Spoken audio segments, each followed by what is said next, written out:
Greetings, this is Professor Welch. This will be recording 3. At our last recording, we were talking about the situation where what a juvenile does is so heinous that the protections of the juvenile should no longer apply and they should be tried as an adult. This recording will look at recruiting of qualified applicants. If we saw a sign for a police, we might say wanted, someone, those who walk on water. They have to have such a high level of perfection.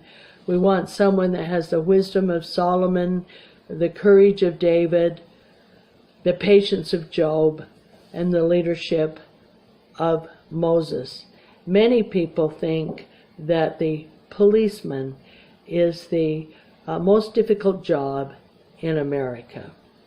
Now, certain factors are looked at by police departments in terms of recruiting potential policemen. One would be general intelligence, reading skills, and the ability to reason. Reason is very, very important. There's certain tests that are done for the policeman, and there's like 4 written tests. One would be cognitive tests, which would be verbal and math and reasoning. The second would be personality test, and the main test here is the MMPI test. And the MMPI test is not foolproof because those policemen on the Rodney King test, on the Rodney King case, did pass the MMPI. And then the next test would be interest inventory, which would be, many use the strong, STRONG, hyphen Campbell, CAMPBELL test. And then the biography data inventory tests are often used, but after they pass these written tests, they look at physical agility tests. And to do physical tasks, many people can pass the written test, but they can't pass the physical agility test. And then 98% of all police departments use the personal interview in selection of a police officer.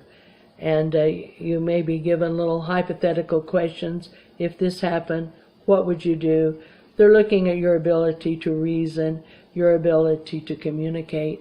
How do you appear? Do you appear professionally? So that's very important. And then character background checks are very important, and they check for drugs and do screening. There's medical examinations. You have to be able to hear lightning, thunder, and all of that, and pass a medical exam. So those tests are important. Each police has their own tests that they have to take.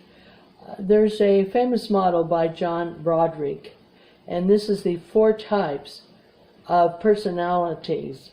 One is the enforcer, second is the idealist, third is the realist, and 4th is the optimist. The enforcer, they're ones that are very rule-oriented. They believe that their beat should be clean at all times, and that's their primary responsibility. The idealist, they put value on the individual and on due process. They want to keep peace and order with this in mind. The realist, they figure out, boy, they have a tough job, and they figure out what's the best way to do this very difficult job. The optimists, these are very people-oriented people, and to them, helping people is a very important part of policing. So those are important terms to remember. Now, one thing you need to know as a police officer, you can never lose your sense of humor. And I think of some jokes to have a little fun with. If the Energizer Bunny were pulled over, would he be arrested for battery? What about the person who took a lamp? Well, he was given a light sentence.